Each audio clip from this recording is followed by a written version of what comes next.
Quelle est donc cette chose qui te permet d'être proche du bien-aimé sallallahu alayhi wa sallam le jour du jugement, tout en sachant qu'être proche de lui, c'est un bon signe. C'est que tu es sûrement proche de la miséricorde divine, de l'entrée du paradis.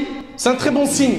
Sachez, ahbab al-kiram, que pour être proche du prophète sallallahu alayhi wa sallam, cela ne s'obtient pas, ne s'atteint pas par la multitude des prières surrogatoires, ni par la multitude des jeûnes surrogatoires, ni par la multitude des hajj surrogatoires, mais plutôt par le bon comportement. Quiconque t'a surpassé dans le comportement, t'a surpassé dans la religion. Le bon comportement peut te faire atteindre le degré des adorateurs, ceux qui ne cessent d'adorer Allah subhanahu wa ta'ala. Quand tu l'entends parler, tu te dis, toi, tu es dans le dîn, ça fait longtemps. Il dit que des mauvaises paroles. Et toi, tu prétends suivre le prophète sallallahu alayhi wa sallam. Mais dans quoi? Dans la barbe, dans le qamis, dans le hijab, dans quoi? Ta langue et ton cœur ne sont pas encore propres, lave-les. Et ça viendra avec des efforts. Ne pense pas que c'est du jour au lendemain.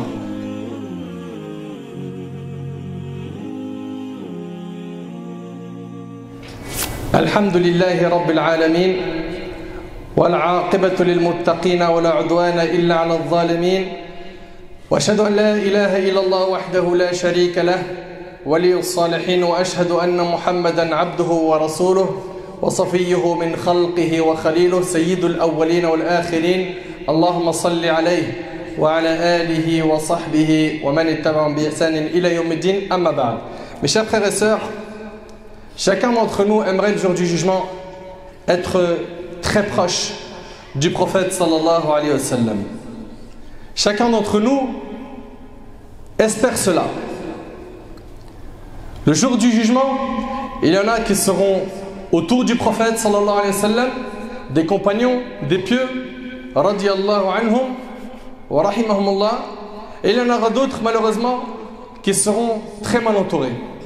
Et le prophète sallallahu alayhi wa sallam a dit al-mar'u ma'a man ahab, c'est-à-dire que chaque personne sera ressuscitée avec ceux qu'il a aimé le plus. Qui as-tu aimé le plus sur terre? Analyse un petit peu ta situation. As-tu aimé un Nabi sallallahu alayhi wa sallam plus que tous les autres humains? As-tu aimé les compagnons radiyallahu anhum? Les as-tu pris pour modèle? Chacun d'entre nous aimerait donc être proche du prophète sallallahu alayhi wa sallam le jour du jugement. Toute personne parmi nous attend avec impatience de rencontrer le prophète sallallahu alayhi wa sallam le jour du jugement, d'être proche de lui, de rentrer au paradis en sa compagnie. Quelle est donc cette chose qui te permet d'être proche du bien-aimé sallallahu alayhi wa sallam le jour du jugement, tout en sachant qu'être proche de lui, c'est un bon signe. Si tu es proche du prophète sallallahu alayhi wa sallam, c'est un bon signe. C'est que tu es sûrement proche de la miséricorde divine, de l'entrée du paradis. C'est un très bon signe. Sachez, ahbab al-kiram, que pour être proche du prophète sallallahu alayhi wa sallam, cela ne s'obtient pas, ne s'atteint pas par la multitude des prières surrogatoires, ni par la multitude des jeûnes surrogatoires, ni par la multitude des hajj surrogatoires, mais plutôt par le bon comportement. Par le bon comportement. Dans le hadith de Jabir, radiyallahu anhu, le prophète sallallahu alayhi wa sallam a dit, et le hadith il est rapporté par At-Tirmidhi, écoutez attentivement s'il vous plaît. Il a dit alayhi salatu wa sallam, ceux d'entre vous que j'aime le plus et qui seront le plus près de moi le jour de la résurrection sont ceux d'entre vous qui jouissent de la meilleure moralité. C'est ceux qui ont le meilleur comportement. Allahu Akbar. Tu veux être proche du prophète sallallahu alayhi wa sallam le jour du jugement? Tu veux gagner son amour? Médite sur ce hadith. Ceux d'entre vous que j'aime le plus et qui seront le plus près de moi le jour du jugement sont ceux qui jouissent de la meilleure moralité. Subhanallah. Un bon comportement. Tu travailles ton comportement et beaucoup de gens pensent que quand on parle du comportement, on parle d'un sujet secondaire. Ah, voilà, regarde, ils vont nous parler du comportement car ils n'ont rien d'autre à faire, ces imams. Mon cher frère, ma chère sœur, si tu savais. Le hadith il est rapporté par l'imam At-Tirmidhi. Le prophète sallallahu alayhi wa sallam, parmi ses missions, il y avait le fait d'appeler les gens au meilleur des caractères. Il a dit alayhi salatu wa sallam, je n'étais envoyé que pour parfaire les meilleurs comportements. Et le hadith il est rapporté par Ahmed. C'est-à-dire parmi ses missions, il y avait le fait de changer le comportement des gens. Ibn al-Qayyim rahimahullah, il a dit le bon comportement est basé sur 4 piliers. 4 piliers. 1, la patience. Non, on est patient nous? La plus petite épreuve, regarde comment on est. On est impatient. Impatient. On n'a pas de sabr. Sabr ala ta'a, sabr ala al-ma'asiya, sabr inda al-bala.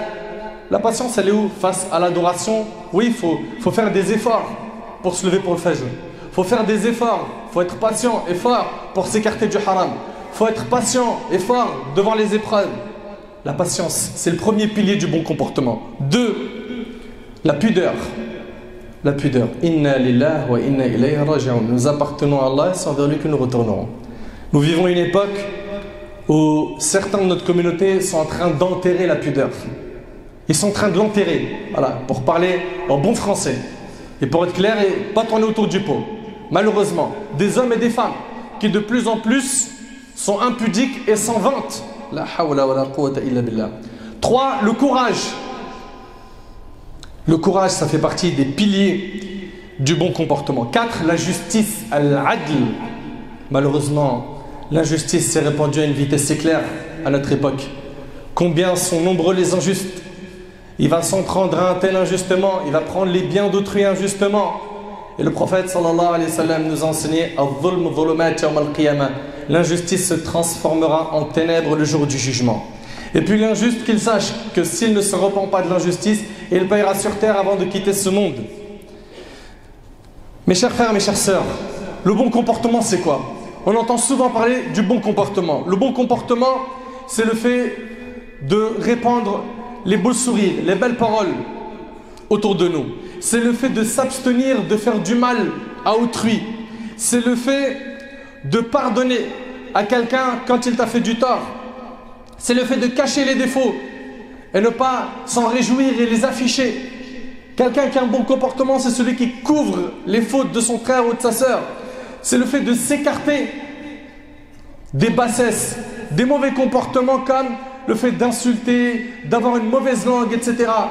Tout ce qui est mauvais, il s'en écarte. Un bon comportement, c'est d'essayer d'atteindre la noblesse de caractère du prophète sallallahu alayhi wa sallam et des compagnons, de regarder comment ils étaient. Et tout à l'heure, Inch'Allah, on verra ensemble comment est-ce qu'était le prophète sallallahu alayhi wa sallam, notre modèle. Avoir un bon comportement, c'est garder un lien avec sa famille quand eux ont rompu tout lien avec toi. Avoir un bon comportement, c'est de donner à celui qui t'a privé. Avoir un bon comportement, c'est de pardonner à celui qui t'a lésé. Avoir un bon comportement, c'est de respecter nos anciens, les personnes âgées.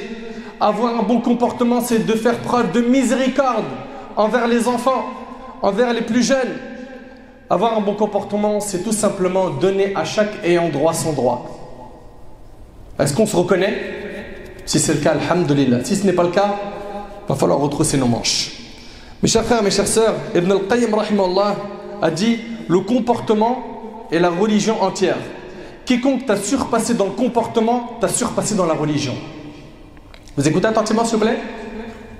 Quiconque t'a surpassé dans le comportement, t'a surpassé dans la religion. L'imam Ibn Rajab rahimahullah a dit la piété n'est concrétisée que par le bon comportement. Et Allah subhanahu wa ta'ala, quand il a décrit le prophète sallallahu alayhi wa sallam par la plus grande qualité qu'il avait, Allah ta'ala a dit, et tu es certes, en parlant de Muhammad sallallahu alayhi wa sallam, d'une moralité imminente. C'est-à-dire que le prophète sallallahu alayhi wa sallam a le meilleur comportement. Le prophète alayhi wa sallam a grandi avec les meilleurs comportements. Et il s'est écarté depuis son jeune âge de tous les mauvais comportements. Les gens le connaissaient. Avant même l'islam, on l'appelait As-Sadiq Al-Amin, n'est-ce pas? L'honnête, le digne de confiance. Il était modeste, sallallahu alayhi wa sallam, pudique, véridique. Il pouvait rire avec ses compagnons, mais il ne disait que la vérité. Il était, à un moment donné de sa vie, gouverneur, et il gouvernait la péninsule arabique. Il était modeste, humble. Il ne s'enorgueillissait pas. Lam yatakabbar ala al-khalq.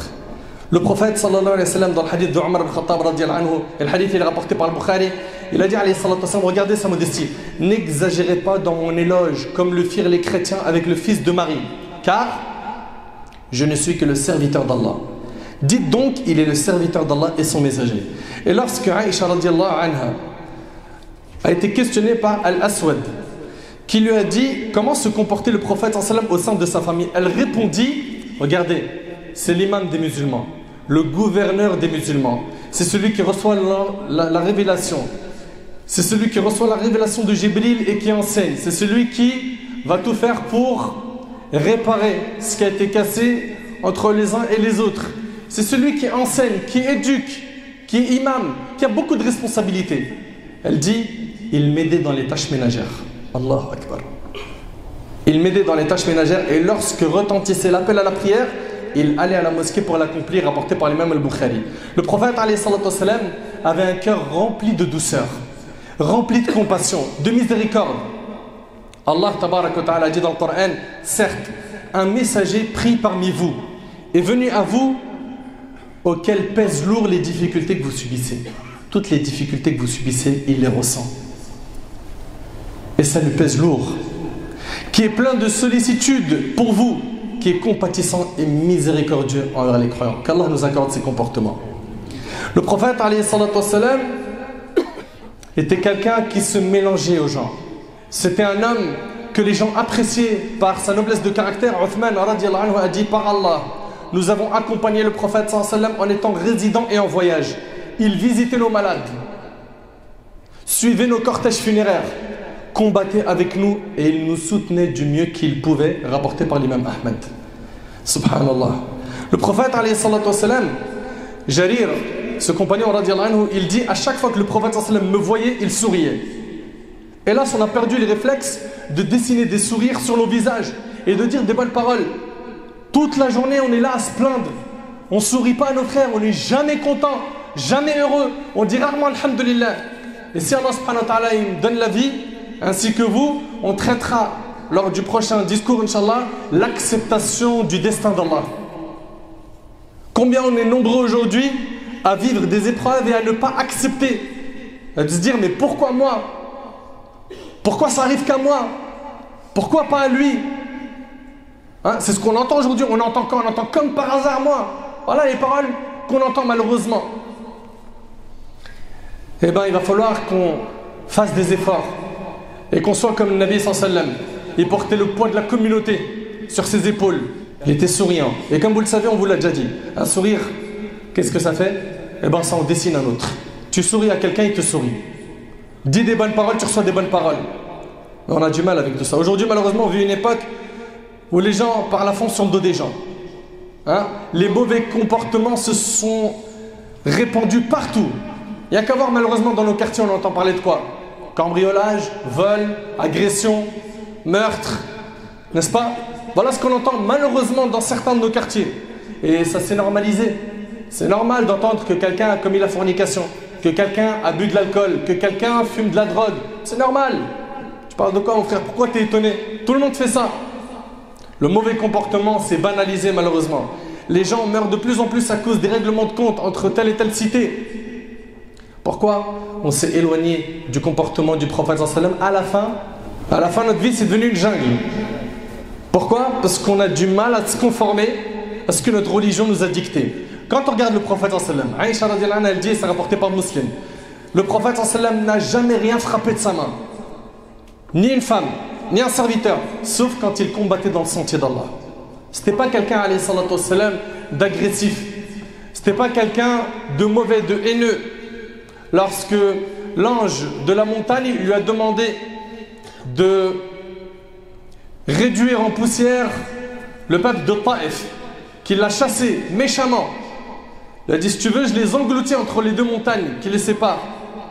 Non seulement il a refusé, mais plus tard, le jour de la conquête de la Mecque, il leur a pardonné. Alayhi salatu wassalam. Et les gens pensent que pardonner, c'est un signe de faiblesse. Au contraire. Se maîtriser, c'est un signe de force. Pardonner, c'est être fort. Ne pas pardonner, c'est être faible. Ne pas se maîtriser, démarrer au quart de tour, c'est être faible. Ça, en tout cas, c'est les définitions de la religion. Je sais que vous avez pris d'autres définitions et que vous les avez enracinées dans vos cervelles, malheureusement.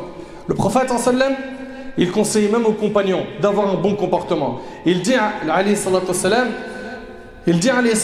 dans un hadith, crains Allah où que tu sois. Efface la mauvaise action en la faisant suivre d'une bonne et traite les gens de la meilleure manière. Rapporté par l'imam at-Tirmidhi. Traite les gens de la meilleure manière. Aïcha radiallahu anha, quand elle a été questionnée sur le comportement du prophète, elle a dit son comportement était celui du Coran. En 2 mots, tout ce qu'il y avait dans le Coran, le prophète sallam le mettait en pratique. Fallait accomplir ça, il le faisait. Fallait s'écarter de ça, il s'en écartait. Alayhi salatu wassalam. Et le Coran nous réunit tous les caractères que l'on doit cibler. Allah tabaraka wa ta'ala nous dit, en parlant des pieux, ceux qui dépensent dans l'aisance. Alors, dans l'aisance, c'est-à-dire, alhamdoulilah, je vais bien au niveau financier, j'ai de l'argent, je dépense. Je donne fi sabilillah. Quand tu as de l'argent, c'est vrai que c'est, pour beaucoup d'entre nous, c'est facile à faire. Il y a des gens, ils ont de l'argent, malheureusement, ils restent avares. Mais, c'est facilement jouable. Mais attention, Allah subhanahu wa ta'ala dit alladhina yunfiquna fi sarra'i wad darra. Les pieux, c'est ceux qui donnent quand tout va bien, mais aussi quand tout va mal. Il ne reste que 50 € pour finir le mois. Quelqu'un a dit lillah. Il a entendu pour Allah, il a donné les 50 €. Et ça s'appelle dépenser dans la difficulté, l'adversité.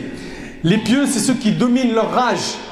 Dès qu'il y a quelque chose qui le met en colère, tout de suite, l'autocontrôle, ils se contrôlent. Qui dominent leur rage. Et c'est tout? Non. Et qui pardonnent à autrui.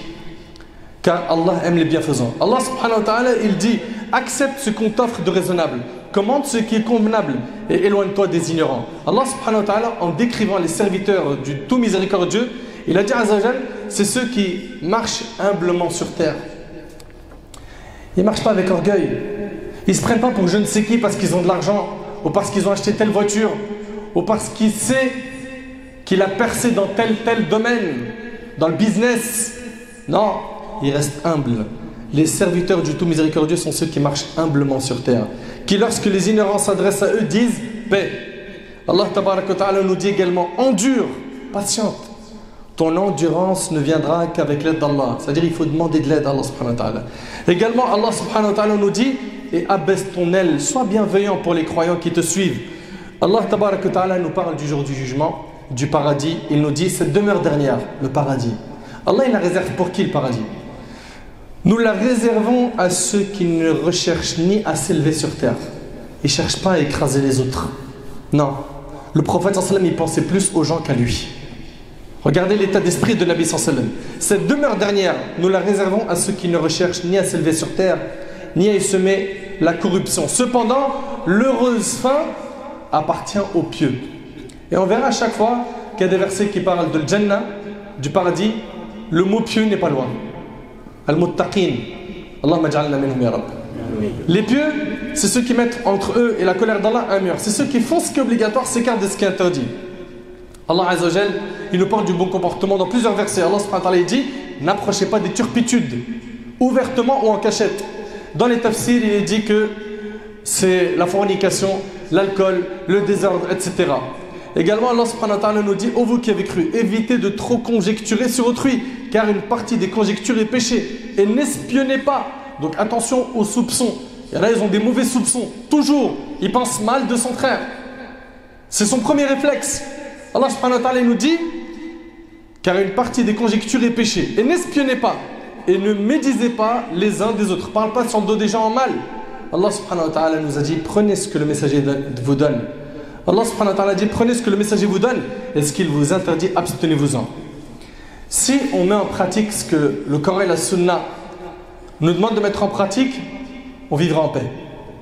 On vivra en paix. Et le plus grand comportement à adopter, c'est d'adorer Allah subhanahu wa ta'ala seul. De concrétiser at-tawhid, l'unicité d'Allah subhanahu wa ta'ala. C'est le numéro 1 des comportements à avoir. Tu peux avoir tous les comportements du monde. Si tu ne le reconnais pas en tant que maître,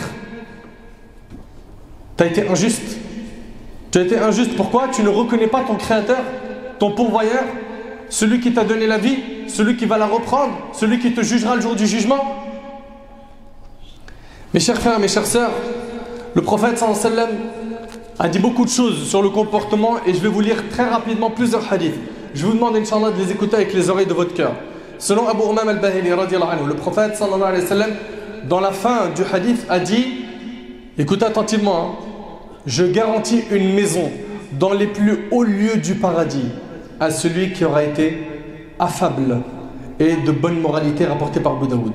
Le prophète sallallahu alayhi wa sallam, il garantit une maison au plus haut lieu du paradis pour ceux qui ont un bon comportement. Le jour du jugement, tu veux des hasanat, t'en veux beaucoup, Tu as peur de ce jour où on va peser tes œuvres et tu ne sais pas si la balance des péchés sera plus lourde que celle des bonnes actions. Tu veux beaucoup de hasanat, tu veux que du côté des hasanat ce soit très lourd.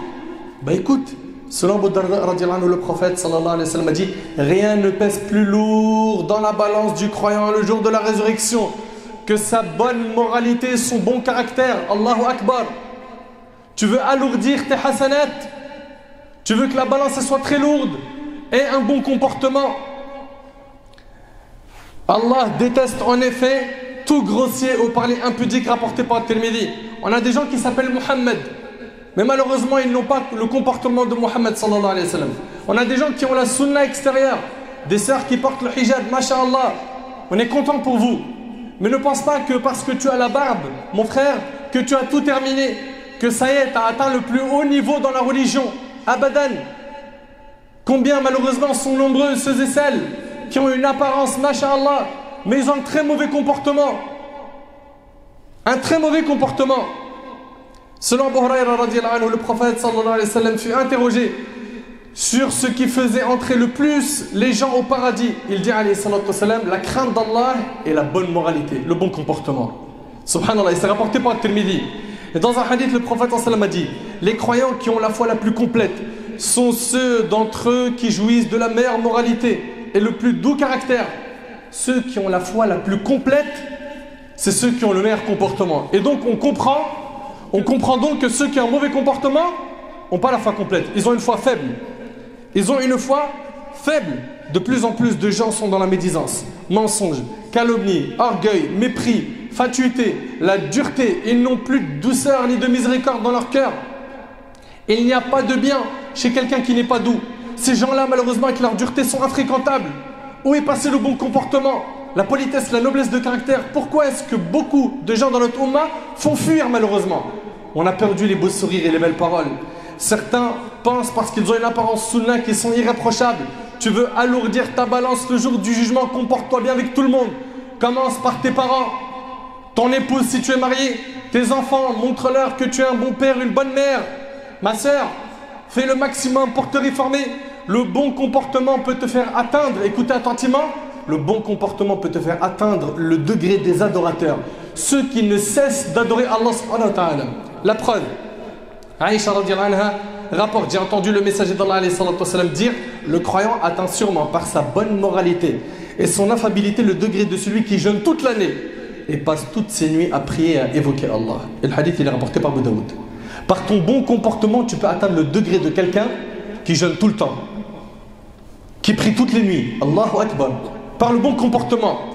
Les adorations doivent refléter un bon comportement. Le prophète sallallahu alayhi wa sallam n'a jamais été grossier et n'a jamais voulu le paraître. Il disait: parmi vos meilleurs sont ceux d'entre vous qui ont la plus haute moralité et le meilleur caractère, rapporté par Bukhari et Muslim, selon Abdullah ibn Amr ibn al-As. On en a plein aujourd'hui dans notre Ummah. Ils se sont repentis, ils sont revenus vers Allah. Sa langue, elle est écœurante. Quand tu l'entends parler, tu te dis: toi, tu es dans le dîn, ça fait longtemps. Il dit que des mauvaises paroles. Et toi, tu prétends suivre le prophète sallallahu alayhi wa sallam. Mais dans quoi? Dans la barbe, dans le qamis, dans le hijab, dans quoi? Ta langue et ton cœur ne sont pas encore propres, lave-les. Et ça viendra avec des efforts. Ne pense pas que c'est du jour au lendemain. Il y aura des efforts. Al-mujahada. Tu vas devoir faire beaucoup d'efforts. Le prophète sallallahu alayhi wa sallam, dans le hadith d'Abu Darda radiyallahu anhu, a dit: la science s'obtient par l'apprentissage. La douceur s'obtient en s'efforçant de l'acquérir. Donc il va y avoir un effort pour acquérir la douceur, le bon comportement. Celui qui s'efforce à chercher le bien, on lui donne. Celui qui se protège du mal sera protégé, rapporté par Tirmidhi. Mes chers frères, mes chères sœurs, le minimum, c'est de ne pas faire du mal aux gens, de les préserver de notre mal. Revenons au Coran et à la Sunna, à notre meilleur modèle qui est Mohammed alayhi sallam, pour vivre en étant épanoui, heureux. Allah tabaraka wa ta'ala dit: en effet, vous avez dans le messager d'Allah un excellent modèle à suivre pour quiconque espère en Allah et au jour dernier et invoque Allah fréquemment. Le prophète sallam, il faisait beaucoup de dua pour qu'Allah subhanahu wa ta'ala améliore sa situation. Faisons de même. Demandons à Allah subhanahu wa ta'ala d'améliorer notre situation. Pourquoi? Pour que le jour du jugement soit proche du prophète sallam. Pour que le jour du jugement, notre balance pèse lourd. Pour qu'on ait en récompense les mêmes degrés de celui qui jeûne tout le temps et qui passe toutes ses nuits à prier et à évoquer Allah subhanahu wa ta'ala. Qu'Allah subhanahu wa ta'ala me facilite ainsi que vous de nous réformer, qu'Allah azza wa jalla nous facilite de devenir meilleurs, qu'Allah tabarak wa ta'ala nous facilite de concrétiser ce qu'on entend et d'écouter et de mettre en pratique. As'Allah subhanahu wa ta'ala an yanfa'ani bima qultu wa yanfa'akum bima sami'tum. Allahumma ij'al jam'ana hadha jam'an marhuma wa tafarruqana min ba'dihi tafarruqan ma'suma.